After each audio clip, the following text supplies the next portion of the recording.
the United States has signaled a definitive phase in its maritime operations, with officials stating that the remaining elements of the Iranian naval forces will soon be located at the bottom of the sea. This follows reports of a major strike that has reportedly decimated the Iranian naval headquarters in the city of Bandar Abbas. This location is of immense strategic importance, situated at a critical juncture where the United Arab Emirates meets the Gulf of Oman, serving as a primary gateway to the Persian Gulf. Any force maintaining a presence here effectively controls the flow of regional maritime traffic. If these reports of destruction are verified, it places significant doubt on recent claims made by Tehran, specifically, assertions that Iranian forces have successfully targeted international oil tankers or the United States aircraft carrier, the Abraham Lincoln, appear increasingly dubious. It is exceptionally difficult to coordinate such high-level operations when the Central Naval Command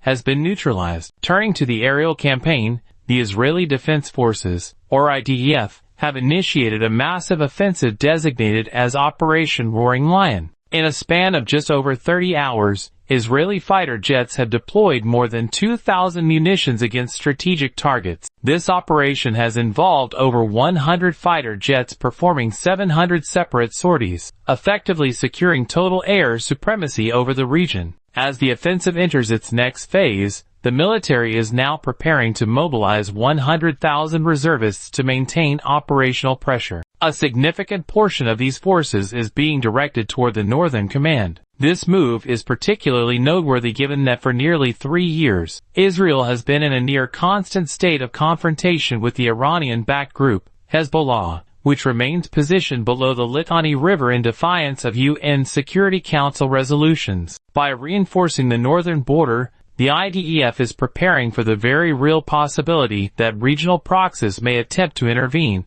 as the central leadership in Tehran is systematically dismantled. According to statements from United States President Donald Trump, 48 high-ranking Iranian military and political figures have been killed in recent strikes. This unprecedented decapitation of the regime has led to a state of internal chaos. In a revealing interview with Al Jazeera, the Iranian foreign minister admitted that the Islamic Revolutionary Guard Corps, or IRGC, is currently operating with a high degree of autonomy. It appears that the recent drone and missile strikes launched against various Arab nations were not the result of direct current orders, but were instead the execution of pre-programmed immediate action drills. This suggests that the most potent and lethal branch of the Iranian military is now acting independently, following general instructions issued well before the current conflict escalated. The prospect of a heavily armed military force operating without a centralized command is an alarming development for regional security. It is like a powerful engine running at full speed after the driver has been removed from the vehicle. International analysts are now questioning whether the mission's success depends on the ability to negotiate with the remaining layers of the military hierarchy, or if the IRGC will continue these uncontrolled strikes to protect their own financial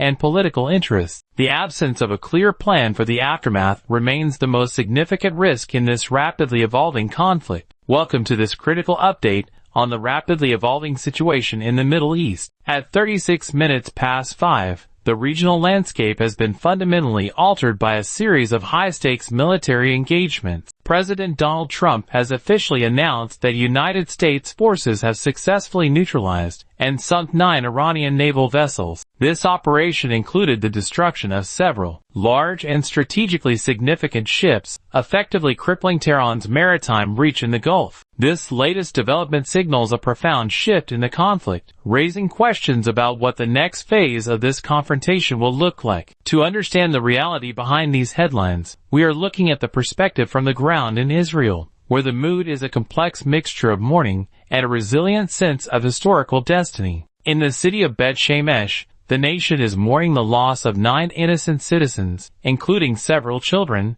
who were killed in a direct hit by an Iranian ballistic missile. These tragic losses underscore the high human cost of this escalation. However, alongside this grief, there is a striking display of national endurance. Even as sirens sound and families are forced to retreat to their safe rooms, the rhythms of life do not stop. Reports from neighborhoods across the country described weddings taking place amidst the chaos, a testament to a culture that prioritizes family and gratitude even in the middle of a conflict. To understand the current state of affairs, one must look back to the events of October 7th. Analysts suggest that the initial attack was part of a long-term Iranian strategy, decades in the making, intended to destabilize and ultimately eliminate the state and its 10 million citizens. Billions were invested in regional proxies, such as the Northern Militia and the groups in Gaza and Yemen, as well as in a sophisticated ballistic missile program. This investment came at the direct expense of the Iranian people, as the regime prioritized regional dominance over the welfare of its own citizens. While the initial tragedy resulted in the loss of 1,200 innocent lives, the strategic outcome has taken an unexpected turn. Today,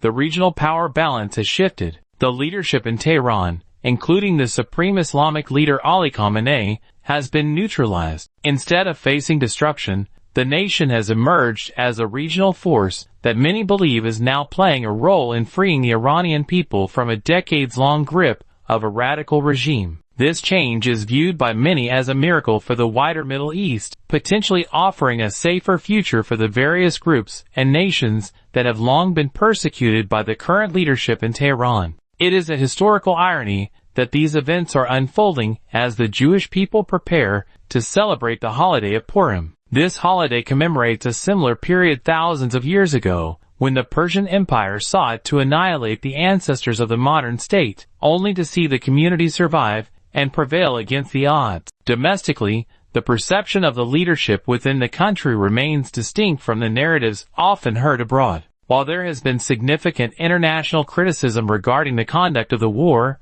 the majority of the domestic population views Benjamin Netanyahu as the most capable leader to navigate this existential crisis. Furthermore, military experts in urban warfare, including prominent officers from institutions like West Point in the United States, have noted that the current operations have maintained some of the lowest non-combatant casualty rates in the history of modern urban combat. The military has consistently utilized unprecedented measures to protect non-combatants, such as dropping warning leaflets on enemy populations and using non-lethal roof-knocking techniques to signal an imminent strike on a military target. No other army in the world is known to go to such lengths to preserve civilian life, especially when those individuals are being utilized as human shields by armed groups in high-density residential areas. As the international community watches these events unfold, the focus remains on whether this transition will lead to a more stable global order, or if the complexities of the region will continue to pose a challenge to the freedom-living world.